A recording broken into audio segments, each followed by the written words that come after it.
Hello दोस्तों, आज हम चलेंगे भारतीय पुराणों की एक जादुई दुनिया में। राजा दशरथ और उनके वंश की कहानी सुनेंगे। बहुत समय पहले सरयू नदी के पावन तट पर कौशल नाम का एक बहुत ही खुशहाल राज्य था। वहां अयोध्या नाम की एक शानदार नगरी थी। ये राजधानी वैवस्वत मनु ने बनाई थी और कई बहादुर और प्रतापी राजाओं ने यहाँ राज्य किया था। उनमें से एक थे महान राजा दशरथ, जो वेदों के झांता, धार्मिक, दयालु और युद्ध में निपुण थे। अयोध्या के लोग उनके राज्य में बहुत सुखी रहते थे। कोई तकलीफ नहीं थी। सब सत्य और भगवान की भक्ति में लगे रहते थे। आपस में कोई दुश्मनी नहीं थी। ये दशरथ के अच्छे राज का सबूत था। एक दिन जब राजा दशरथ शीशा देख रहे थे तो उन्हें अपने काले बालों में एक सफेद बाल दिखाई दिया। इससे उनके मन में एक चिंता आ गई। उनकी जवानी जा रही है और अभी तक कोई संतान नहीं है। उनकी विरासत कौन आगे बढ़ाएगा? राजगद्दी पर कौन बैठेगा?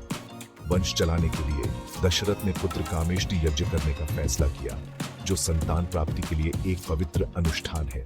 उन्होंने अपने राजगुरु ऋषि वशिष्ठ को बुलाया और अपनी चिंता और इच्छा बताई। ऋषि वशिष्ठ ने दशरथ की इच्छा को समझते हुए कहा, हे राजन, पुत्र कामेष्टि यज्ञ करने से आपकी मनोकामना जरूर पूरी होगी। अश्वमेध यज्ञ की तैयारी करो और एक सुंदर काले घोड़े को छोड़ दो। ऋषि की बात मानकर राजा दशरथ ने सरयू नदी के उत्तरी किनारे पर एक बहुत ही सुंदर और शांत यज्ञशाला बनवाई।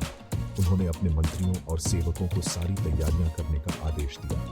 महल लौटकर उन्होंने ये खुशखबरी अपनी रानियों कौशल्या, कैकेयी और सुमित्रा को सुनाई। राजा की बात सुनकर रानियां बहुत खुश हुई। उनके मन में भविष्य के लिए आशा और उत्साह भर गया। अगले वीडियो में राजा दशरथ की कहानी आगे सुनने के लिए बने रहें। लाइक, शेयर और सब्सक्राइब करना न भूलें और ऐसी ही पौराणिक कहानियां सुनते रहें। अगली बार तक कहानियों का जादू बनाए रखें।